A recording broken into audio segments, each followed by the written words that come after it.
Welcome to the deep dive. Great to be here. Today we're diving headfirst into a really fascinating collection of reflections, all curated for July 5th. Our source material is, well, it's rich and varied. We're drawing wisdom from Ryan Holiday's Daily Dad and Daily Stoic, and also alongside those, some other pretty profound insights that have been brought together. Yeah, it's quite a mix. It is. And our mission in this deep dive is to really unpack what these sources seem to be calling the architecture of growth, from practice to purpose. Right.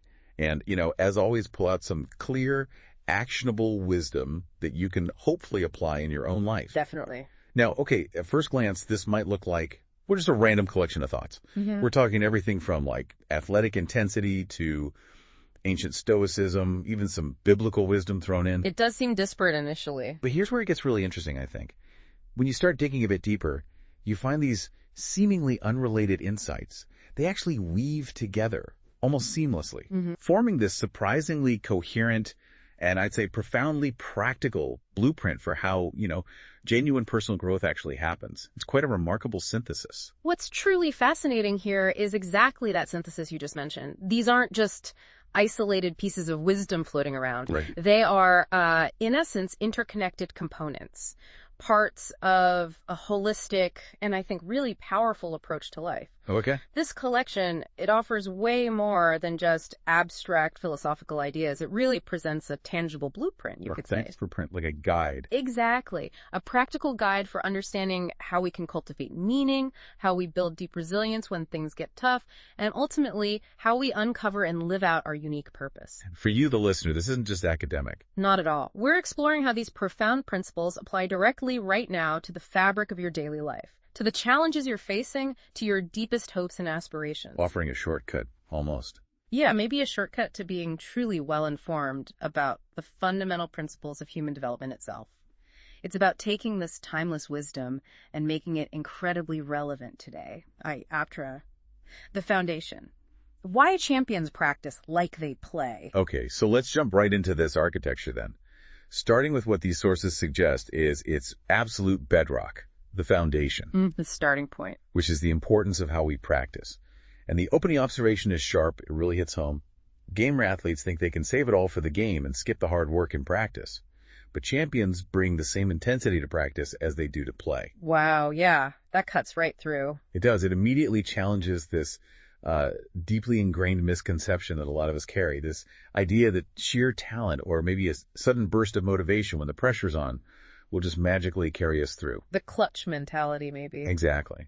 It suggests that if we don't put in the rigorous, focused work before the spotlight hits us, we're essentially setting ourselves up to fail. It's not about saving energy. No, it's about investing it, building capacity. Investing it. That's the word. Let's really unpack this. What exactly is this fundamental error that these gamer athletes are making?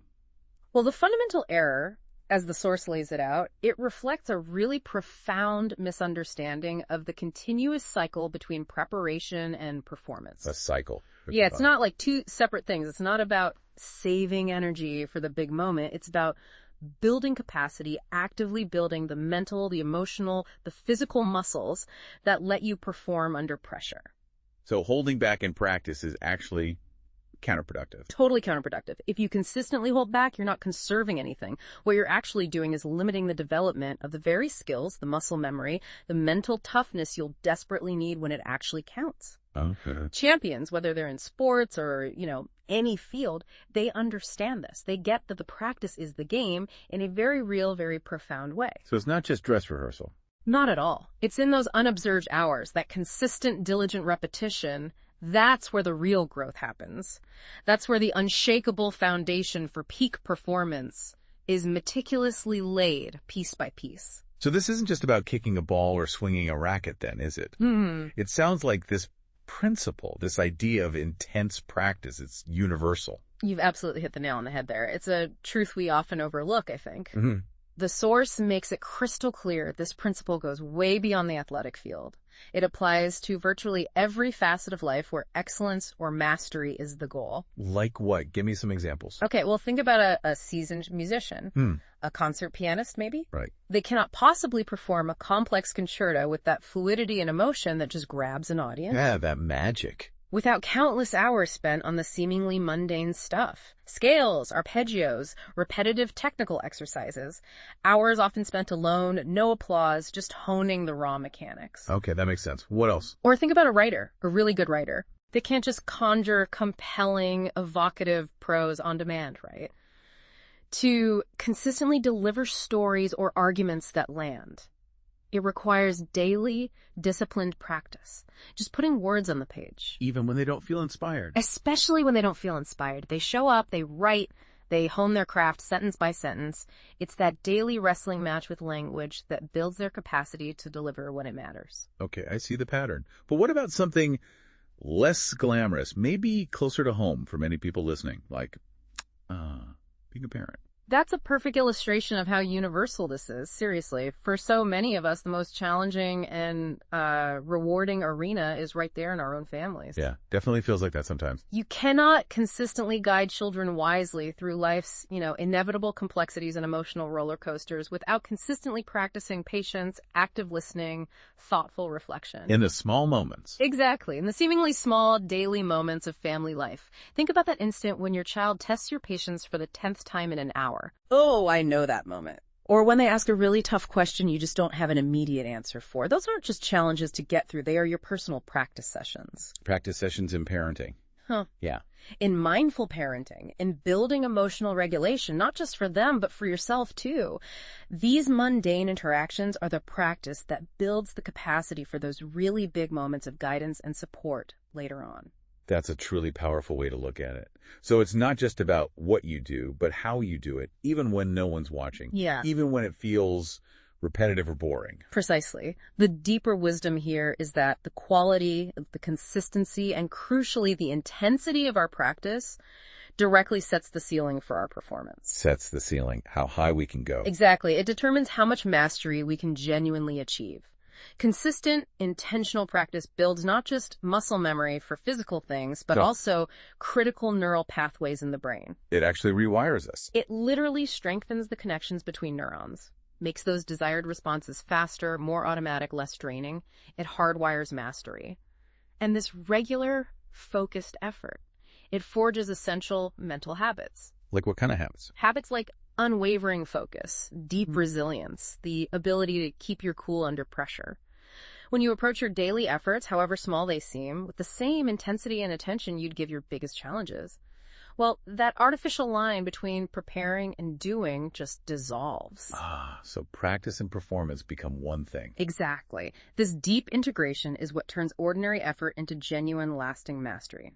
So, if this dedicated, intense practice is the foundation, the bedrock, what sparks it? What gets us onto that practice field in the first place? What's the catalyst? The catalyst, how one question changes everything. That's a brilliant question because the source then shares this beautiful, incredibly simple story that shows just such a catalyst. It's the story of Arthur Ashe. The tennis legend. Exactly. Picture this. He's a 7-year-old kid in a park in Richmond, Virginia. And he's just captivated, totally mesmerized, watching this accomplished tennis player, Ron Charity, practice. Just watching. Just watching. Apparently, Arthur's dad was a park supervisor, so the kid was often just there entertaining himself. After about an hour of this silent, intense observation, Ron Charity takes a break, walks over to the boy, and with, just simple kindness, asks the most profound question. Would you like to learn how to play? Wow.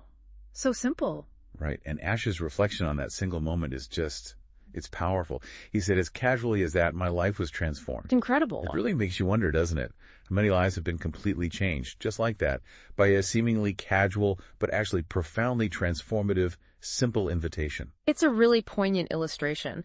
And the source does a beautiful job analyzing the power in that moment.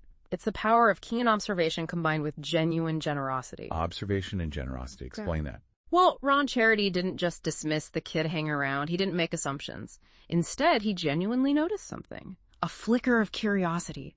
Maybe an unspoken interest. A longing in that young boy's eyes. He saw potential. Or just interest. And then he acted on it with remarkable selfless generosity. And this raises a really important question for all of us, something we should maybe ask ourselves more often. Which is? How alert are we in our own lives to opportunities to be a Ron Charity in someone else's story? Are we really tuned in to those subtle signals? curiosity, an unspoken need, a budding talent in others. And are we willing to act on it? Exactly. Are we willing to extend that invitation, to share a skill we have, to take the time, offer some guidance, simply open a door for someone else? That's such an interesting frame. That growth often starts not with our initiative, but with someone else's invitation. That puts a lot of responsibility on us to be that person for others. Precisely. The story highlights the profound, sometimes immeasurable impact one adult can have just by taking the time, having patience, being willing to teach a skill. It's a testament to the ripple effect of even small, generous acts. But we can't just wait around hoping someone asks us. Right. No, and the source quickly adds that crucial caveat. It prevents us from just relying on luck or chance encounters. It says, of course, we cannot rely solely on the kindness of strangers. It's our job as parents to take the time to do this for our kids. So it brings it back to our direct responsibility. Right. It shifts the focus from hoping for a Ron charity to being one. It means we, as mentors, parents, or even just experienced friends or colleagues, have an active, intentional role to play. So what does that look like? It means working diligently to cultivate that flicker of curiosity into full-blown love affairs, as the source puts it, and actively channel their energy into productive pursuits. This isn't just a one-time invitation, it's ongoing effort, nurturing, creating the fertile ground for curiosity to bloom. And then it goes even deeper into this idea of the unspoken. The things people don't even ask about. It says, especially the things they're too afraid to ask about or don't even know to ask about. Often, that is where the magic resides. That feels really profound about mentorship. It's absolutely fascinating, isn't it? It reveals such a sophisticated understanding of what truly impactful mentorship looks like. Great mentors don't just sit back and wait for questions. They anticipate. They observe keenly, and they actively help us uncover the questions we need to be asking, but maybe can't even articulate yet. Wow, the questions we don't know, we need to ask. Think about that. The most life-altering learning often comes not from answers to obvious questions, but from the questions we hadn't even realized were lurking inside us, the problems we hadn't identified. So a great mentor helps us find those questions. Or they simply provide the environment, the knowledge, or that gentle nudge that makes the answer, or even the question itself suddenly obvious, even if it was never explicitly said out loud. It's about creating that space for self-discovery. Okay, so we have the foundation, dedicated practice. We have the catalyst, invitation, mentorship, curiosity. But what about the hard stuff? The inevitable obstacles, the sheer difficulty that comes with any real growth. How do we handle that? 3. The challenge. Why? Difficulty signals importance. That brings us perfectly to the next crucial layer in this architecture. Moving from the spark to facing the grind, the struggle. The inevitable friction. Exactly. And the source takes us back to the profound wisdom of the Stoics that ancient philosophy focused on virtue, reason, living with nature. Right, Seneca, Marcus Aurelius. Precisely. And there's this powerful insight from Seneca, he writes, good people will do what they find honorable to do, even if it requires hard work. They'll do it even if it causes them injury. They'll do it even if it will bring danger. Strong stuff. It is. And he continues. Again, they won't do what they find base, even if it brings wealth, pleasure, or power. Nothing will deter them from what is honorable, and nothing will lure them into what is base. Wow. That sets a high bar. It really does. Yeah. And it's powerful because, in our culture today, we often instinctively associate ease with success, or even with being on the right path. Yeah, if it's too hard, maybe it's not meant to be. That kind of thinking. Exactly. Yeah. Something feels hard. If there's friction, we tend to think, I must be doing something wrong, or this just isn't for me. And this is precisely where the Stoic perspective offers this. Radical, totally counterintuitive reframe of difficulty. A reframe. How so? Instead of seeing challenges as unwelcome obstacles, as burdens, or like you said, as definitive signs you're on the wrong path, Stoicism teaches that difficulty is actually a signal. A signal of what? A crucial signal, a clear indicator that you are engaged in something worthwhile, something honorable, something that profoundly matters. So difficulty means it's important. That's the essence of it. The source makes this point explicitly, powerfully, almost like a direct challenge. If doing good was easy, everyone would do it. Right. Makes sense. And if doing bad wasn't tempting or attractive, nobody would do it. It continues. The same goes for your duty. If anyone could do it, it would have been assigned to someone else. But instead, it was assigned to you. Wow. It was assigned to you. That's personal. It is. And this isn't about seeking out suffering for its own sake, not masochism. It's about acknowledging that true value, often comes at a cost, and that cost is worth paying. That's a profound shift. It means we should almost welcome the struggle, see it as confirmation. Yeah. But how do we actually do that? Our instinct is usually to avoid pain. It is a big shift. It encourages us to fundamentally transform our relationship with struggle. Instead of resisting it, seeing it as punishment or a reason to quit, we're invited to recognize it. Recognize it as Confirmation. Confirmation that we're working on something significant, something important, something that requires our unique input, our growth. The challenge then becomes less about avoiding the pain and more about developing the inner strength to persist through the discomfort. So it's about endurance in service of values. Precisely. Enduring the friction in service of our deepest values and highest aspirations. When you feel that resistance, that frustration, that sheer difficulty in doing something you know deep down is right or important, that's not your cue to back off. It's a cue to lean in. It's a powerful confirmation you're on the right track. This task, this duty, it belongs to you. It's like the universe saying, this matters. This is yours. And the section wraps up with this very direct address to the listener. It's almost a challenge, but also kind of encouraging. It says, thankfully, you're not like everyone. Mm-hmm. You're not afraid of doing what is hard. You can resist superficially attractive rewards, can't you? How do you read that? What's it trying to spark in us? That's such a masterful touch. Very typical of Stoic writing, actually. It's doing a few things at once, I think. Okay. First, it assumes your inherent capacity for excellence, even if you haven't fully tapped into it yet. It's like a vote of confidence in you, the listener. Okay, I like that. Second, it simultaneously challenges you to live up to that very capacity. It's a direct call to action. Step into the person you're capable of being. Right. It's a reminder that choosing the honorable path, the path of growth and duty, very often means choosing the harder path. And that choice, that willingness to lean into difficulty, to resist those easy, shiny distractions, that's what differentiates those who truly grow and have lasting impact from those who just drift or take the easy way out. It's an invitation to be our best selves. Exactly. An invitation to align your actions with your highest self. So, while embracing personal growth and facing difficulty is absolutely crucial, it's never just about us, is it? Good point. There's a vital balance needed. And the source brings that in beautifully next. 4. The balance. Self-improvement and compassion. That's a perfect segue, because the next insight takes this really vital and maybe unexpected turn. It pulls in these profound teachings attributed to Jesus. Shifting gears slightly. Yeah. Thou shalt love thy neighbor as thyself. And why do you look at the speck in your brother's eye, but do not consider the plank in your own eye? Foundational teachings. Absolutely. But it's fascinating. Why are these included here?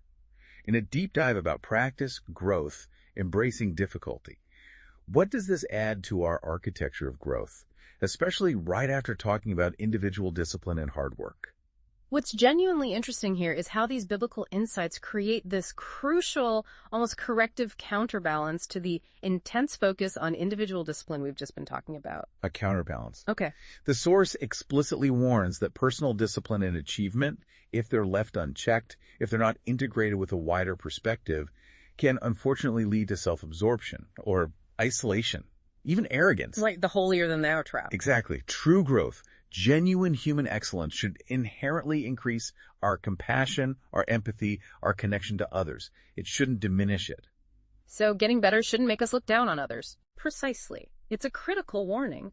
While we're diligently building ourselves up, refining our skills, strengthening our character, we have to continually be looking outwards too, recognizing our place in a larger community, our interdependence. So it's not just about becoming better for ourselves, but understanding how that improvement affects our interactions, how it can serve a greater good. Exactly right. Let's break down love thy neighbor as thyself. This fundamental teaching implies something really important. Which is? That a healthy self-regard, a basic level of self-care and self-respect is actually the prerequisite for genuine, sustainable care and compassion for others. You need to love yourself first. In a healthy way, yes. Yeah. I can't truly give what you don't have. If we constantly neglect ourselves, if we fail to set good boundaries, if we don't pursue our own growth and well-being, we'll just become depleted. Resentful, maybe. And have nothing left to give. Exactly. We might try, but it'll be pouring from an empty cup. And this idea actually resonates with Stoic principles too. Self-mastery as a foundation for contributing to the common good. Okay. But what about the flip side? Focusing only on ourselves. That's the other danger. If we become solely focused on our own development, excluding others, becoming self-absorbed, we miss the deeper purpose of growth.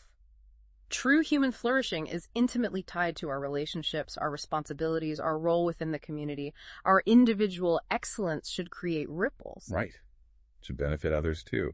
And the speck and plank insight, that feels like a direct warning for anyone who gets a judgmental on their self-improvement path, especially if they're doing well personally. Oh, absolutely. It's a remarkably sophisticated and timeless piece of human psychology. It's just so much easier to spot flaws and problems in other people, to see that tiny speck in their eye, than it is to acknowledge our own major shortcomings, our own planks. We're blind to our own big issues. Often, yes. Right. And this tendency can get amplified, like you said, when we're actively working on ourselves, when we're making conscious efforts to improve based on certain principles or practices like the ones we're discussing today. We start noticing everyone else who isn't doing it. We might become more keenly aware when others seem to fall short of those same ideals we're striving for. But the profound wisdom here is to use that awareness, that immediate spotting of the speck, as a mirror. A mirror. Instead of jumping straight to judgment, the wisdom prompts us to humbly ask ourselves, okay, where might I be falling short in similar ways? Where is my plank maybe hidden in my blind spot? Turn the criticism inward first. Exactly. It fosters deep humility, it encourages continuous self-reflection, and it ensures that our personal growth doesn't breed arrogance or a critical spirit, but actually leads to deeper empathy, better understanding, and a stronger connection to the shared human struggle. Okay, that's a crucial piece. So we've got practice, mentorship, embracing difficulty, and now this balance of self-focus with compassion. How do all these threads weave together, especially when life just gets chaotic? Be the integration, finding peace in chaos. This is where the synthesis really starts to pop, I think. Yeah. Bringing us to the integration, finding peace in chaos. Tying it all together in the real world. Yeah. The source pulls in these powerful snippets from some really accomplished people. Michael Gervais, the high-performance psychologist. Like works with elite athletes, right? Yeah, exactly. And the legendary business leader Jack Welch. Gervais tells us to get in really rugged environments and learn how to enjoy being on the razor's edge. Enjoy the razor's edge. Wow. And Welch reminds us, very sharply, control your own destiny, or someone else will. Mm-hmm. Direct. These statements immediately click with everything we've been discussing, don't they? From embracing difficulty as a signpost to taking radical personal responsibility. They absolutely do. Gervais's advice, learn how to enjoy being on the razor's edge. That goes way beyond just enduring something hard. It's more than just gritting your teeth. Much more. It's about cultivating a mindset where challenge isn't just tolerable, it's actually a source of exhilaration, a catalyst for deeper growth. It flips our whole perception of struggle. So finding joy in the difficulty. Or at least a deep sense of aliveness. It's not just about getting through the tough moments, white-knuckling it. It's about finding capability, focus, even joy within them. It's an active, almost playful engagement with adversity, understanding these are the moments where our true strength is forged. Like those athletes who just come alive under pressure. Exactly. They don't just tolerate it, they seem to thrive on it. They've learned to enjoy that razor's edge. And Welch's quote, control your own destiny or someone else will. That really speaks to our agency, our power to choose, doesn't it? It's a wake-up call against passivity. It perfectly reinforces that stoic emphasis we talked about earlier. Focus intensely on what you can control. Take radical ownership of your choices, your actions. Don't just let things happen to you. Right. We are not passive victims of fate, just tossed around by circumstances. We are active agents in our own growth, our own lives. This connects right back to that idea of duty being assigned to you and the choice to engage with it fully. Because if you don't steer, someone or something else will. The currents of life, other people's agendas, and probably not where you want to go. It's a call for proactive engagement, not reactive drifting. And then, brilliantly, the source loops us right back to the beginning with that simple but incredibly profound reminder we can never hear too often. You have to practice things you're not good at to get better. Back to basics. Yeah. It brings us full circle to that opening insight about champions in practice. But now we hear it differently, don't we? It's richer, more layered, infused with everything else we've just explored. Absolutely. This reminder now isn't just about learning a tennis serve or playing a scale correctly. In this bigger context, it's deeply about character development. How so? It's about building the mental and emotional resilience to face life head on. We practice difficult things, not just to get better at that thing, but to expand our fundamental capacity, our capacity for growth, for resilience, and ultimately, as we saw, for service to others. So facing what we're bad at builds courage. It hardwires adaptability and courage. Deliberately stepping into that discomfort zone makes us stronger, more flexible. Okay, and this leads to what I found the most intriguing synthesis of all. This really radical idea of training in chaos. The source says, train in chaos to be at peace in chaos. Embrace the storm. Never miss a storm. Go outside and enjoy it. Romp in it. Lean into life. Expect magic in every moment, and you can get it. Yeah, that's powerful stuff. It feels like a monumental shift from how we usually think about difficulty. It's not grim determination anymore. It's an invitation to joyful, almost playful engagement, even with the parts of life we'd normally run from. What on earth does it mean to romp in a storm? It truly is a transformative idea, isn't it? It shifts the whole framework. Yeah. From grimly enduring hardship to joyful, engaged participation in life's unpredictable nature. So difficulties aren't punishments. Not at all. They're reframed as exciting opportunities. Opportunities for self-discovery, for testing our limits, for finding out just how capable and resilient we really are. So romp in a storm means face it actively. Even enjoy the challenge. Exactly. Not just face it, but actively participate in it. Find the challenge exhilarating. Learn to dance with the discomfort instead of just fighting it. It's an active invitation to lean into life, all of it, not pull away from the hard parts or wish them away. And recognizing the magic isn't just in the calm. But often forged right in the heart of the tempest. That's the idea. That sounds incredibly liberating. This idea you can find peace and magic even when everything feels like it's falling apart. Yeah. But how do we ground that? How do we make it practical? What's the first step to training in chaos? And that's where the source brings us right back down to the most fundamental, most practical foundation for everything. A practice that connects us to our core. Which is? Breathe in, slowly, gently. Breathe out. Breathing. Simple as that. It's the simplest and paradoxically maybe the most profound practice we have. When the world feels chaotic, when your mind is racing, when the storm is raging outside or inside, coming back to your breath is your anchor. An anchor in the storm. Instantly connects you to the present moment. It physically calms your nervous system right in the middle of the internal or external storm.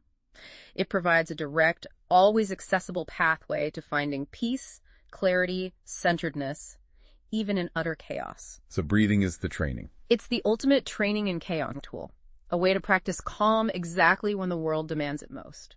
6, the deeper architecture. From self to service. Okay, wow. So now that we've really dug into these individual pieces, the power of consistent practice, the catalytic spark of mentorship, the radical embrace of difficulty, that crucial balance of self-focus and compassion, and this amazing capacity to find peace, even joy, in chaos. Let's zoom out. Let's try and see the full architecture of growth that these sources reveal. Putting it all together. Yeah, let's unpack this and connect it to the bigger picture, drawing all these threads together. So at its foundation, we identified consistent, intentional practice, bringing that same quality, that same intensity to our daily efforts, however small, that we hope to bring when the stakes are high. That's where competence is built. Brick by brick, exactly. And then the catalyst for this growth, often found in mentorship or an invitation from someone else, coupled with our own willingness to cultivate curiosity and, crucially, to ask better questions. Especially those unspoken ones. Especially those unspoken ones, the ones that unlock deeper truths. That spark ignites the journey. Okay, foundation, catalyst. What supports it? Supporting the whole structure, the robust framework and support, is that radical willingness to embrace difficulty. Learning to see challenge not as a stop sign, not as failure, but as a vital signal. A signal of importance. A signal confirming we're on the right track, that what we're doing matters. And then this framework gets strengthened further by that profound recognition that our own growth isn't separate from our relationships. Right, it's connected. Intimately connected. We don't just grow for ourselves in a vacuum. We grow in service of something larger, something extending beyond just our own ambition. And finally, the top level, the outcome. The culmination of this whole architecture. It's that profound capacity to not just endure chaos, but to find peace, even joy, within challenging circumstances. Not passive acceptance. No, active, engaged participation. That ability to romp in life's storms while keeping our center, maintaining clarity, maybe through fundamental practices like mindful breathing. It's a truly remarkable blueprint when you see it laid out like that. And the source brings it all home, using Arthur Ashe again as the ultimate embodiment of this entire architecture. It shows how all these components just lock together perfectly in one life. His whole life story fits this model. Think about it. His amazing tennis mastery and later his incredible civil rights work. Yeah. It began with Ron Charity's generous question, the perfect catalyst. Right. That mastery was then meticulously built. Countless hours of disciplined, intense practice. That's his foundation as an athlete. Then, his journey was continually strengthened by his willingness to face immense difficulties, being a black athlete in a largely white sport during a time of huge social upheaval, segregation. That's perfectly embracing difficulty, not as a barrier, but as a crucible that forged his character. Wow, yeah. And the balance piece. Crucially, his individual excellence in tennis wasn't the end point. It found its deeper purpose, its meaning, through his profound civil rights activism. That showcases the essential balance moving from self-improvement to expansive service. So his personal achievement became a platform. A powerful platform for something far larger than himself. Advocating for justice, for equality, indeed. And the source makes a really powerful claim here. It suggests this movement from self-mastery, individual skill, towards contributing to something larger, something for the collective good. It's not just one possible path. What is it then? It's presented as the natural trajectory of authentic growth. It implies that true, deep, meaningful growth inherently pushes us beyond ourselves. It compels us to use our developed capacities for a greater purpose. And that magic, mentioned at the end, expect magic in every moment. Yeah, that magic promised in the final reflection, the magic we can supposedly expect in every moment. It's not supernatural, not mystical in some abstract way. It's natural. It's entirely natural. It's the tangible, observable, deeply human magic of individuals choosing to grow.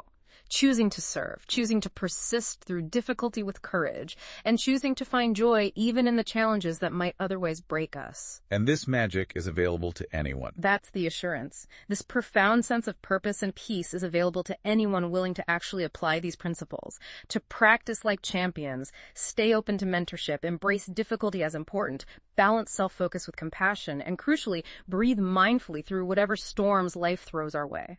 So it started as, a seemingly simple collection of quotes for July 5th. Turns out to be this incredibly sophisticated guide, a real blueprint for building a life of meaning, resilience, and service. It's an amazing distillation of wisdom. It really is. Shows that even on an ordinary day, profound insights are right there if we just know how to look, how to connect the dots. Outro. So as we wrap up this deep dive, Wow. we've looked at the incredible power of consistent, intentional practice champions train like they play. We explored the transformative spark of a simple question, an invitation. We've seen how difficulty isn't a stop sign, but a vital signpost saying this matters, urging us to lean in. We've talked about that essential balance between working on ourselves and having deep compassion for others, realizing growth isn't just for us. And finally, we uncovered this idea of finding peace, even joy, within life's chaos, learning to romp in the storm. Powerful concepts. As you reflect on this deep dive, maybe consider, how might you apply these principles in your own life right now? Maybe you're tackling a new skill. Maybe there's someone you could mentor. Maybe you're navigating a tough time at work or just trying to be more present as a parent. Where can you bring this architecture to life, even in a small way? And this deep dive really raises, I think, an important question for you to ponder, maybe long after you stop listening today. If growth, authentic growth, is truly about moving from personal excellence towards contributing to something larger than yourself, towards serving a greater purpose, then what is the next storm you can consciously choose to romp in? What challenge can you embrace that will not only build your own capacity and resilience, but also allow you to serve something meaningful, something beyond your own immediate needs? That's a great question to leave us with. Keep exploring, keep questioning, and keep growing. We look forward to our next deep dive together.